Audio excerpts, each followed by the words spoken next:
кіші күн. Бүгін біздер мына менің алдымдағы қоржындағы асық осы асық туралы біздер бүгін Ханталапай деген ұлттық ойынды ойнап осы жерде көретін боламыз, иә? Сендер асықты білесіңдер ғой, да? Оны қайдан аламыз? Қойдан. Иә, қойдан, үй жануарларынан аламыз екен, иә? Ал сиыр балынан да асық алына ма? Алынады. Оның асығы қандай болады? Үлкен болады. Ал қойдың асығы? Кішкентай, ешкінің асығы одан да сәл кішкентай болады, иә балалар? Ал енді Ханталапай ойында өте қызық. Талапай-ау. Басталды ойын. Ол үшін қазір мен балаларға қоржынымдағы асықтарды ортаға шашамын. Бір ерекше асық бар. Сол ерекше асық, иә хан, сол кімнің қолына түседі екен? Кімге, иә? Басқасында алдыңдар. Ал, қане, кім қанша асық алды екен? Неше асық алды? Адана неше асық? Қане, хан кімде? 4 асық. Мана екен хан. Адана, Аделина сенде неше асық бар? 4 асық.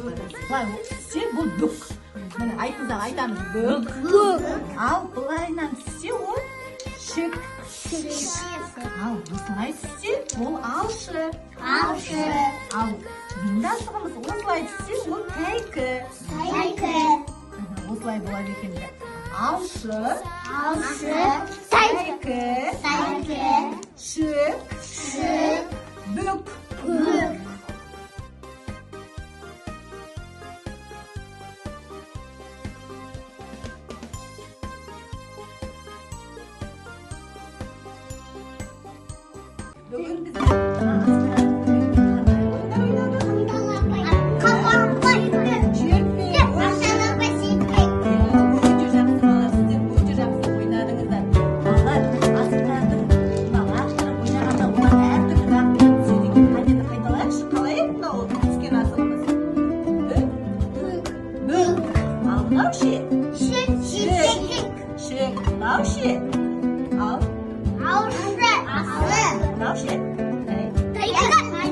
Бүгін осы Ханталапай ойынымыздың ішіндегі ең ерекше асығымыз қандай? Қан екен қайдан білеміз? Себебі тізі? Қызыл. Міне балалар, Ханталапай ойынының ішіндегі ерекшелік, оның ішіндегі қызыл түсті асығымыз хан болып қызметін атқарады екен.